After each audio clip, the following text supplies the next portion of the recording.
Tiniyak ng Department of Health ang patuloy na paggamot ng mga persons living with HIV. Nanawagan din ang ahensya sa mga may diabetes na panatilihing kontrolado ang kanilang blood sugar. Yan ang sentro ng balita ni Carlo Candelaria. Naipamahagi na ng Department of Health ang unang batch ng Lamivudine Tenofovir Dolutegravir o LTD na isa sa mga mahahalagang antiretroviral medicines na ginagamit sa paggamot ng mga persons living with HIV o PLHIV. Umabot sa 455,188 bottles ng LTD ang naipadala na sa mga Centers for Health Development, DOH regional hospitals, local government units at mga HIV treatment facilities sa iba't ibang bahagi ng bansa. Ayon sa DOH, dumating na rin ang karagdagang mahigit 427,000 na bote ng gamot mula sa mga sumunod na tranches noong July 16. Tiniyak naman ng DOH na patuloy nitong imomonitor ang distribusyon ng mga gamot upang matugunan ang pangangailangan ng mga HIV treatment facilities sa buong bansa at mapanatili ang tuloy-tuloy na paggamot ng mga persons living with HIV.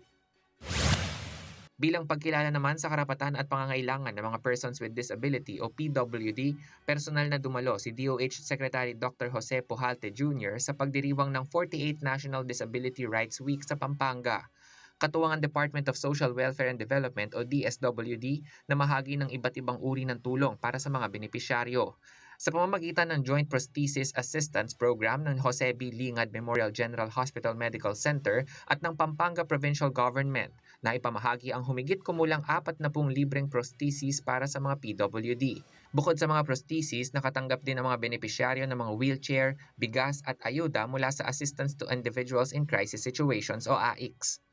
Ang battle cry natin, ang mantra natin, ang gusto nating isigaw sa madla ay pasyente muna. No? Nakikita to sa pamamalakad ng ating presidente at unang ginang na gusto nila, sagot nila sa tulong ng DOH ang lahat na may karamdaman.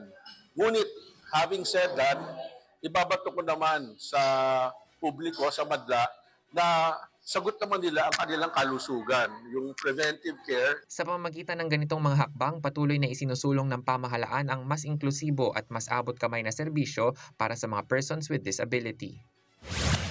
Samantala, nanawagan ng Department of Health sa mga Pilipino lalo na sa mga may diabetes na panatilihing kontrolado ang kanilang blood sugar para maiwasan ang mga komplikasyon ng sakit. Ayon sa DOH, ang hindi kontroladong diabetes ay maaaring magdulot ng mga malulubhang karamdaman tulad ng sakit sa puso, pagkasira ng bato, pagkabulag at iba pa. Kaugnay nito, hinihikayat ng ahensya ang publiko na kumain ng masusustansyang pagkain, regular na mag-ehersisyo, inumin ang mga niresetang maintenance medicines at regular na magpakonsulta. Pinapayuhan din ang publiko na magtungo sa pinakamalapit na health center para magpatingin at magpatest sa diabetes. Carlo Candelaria para sa Bayan.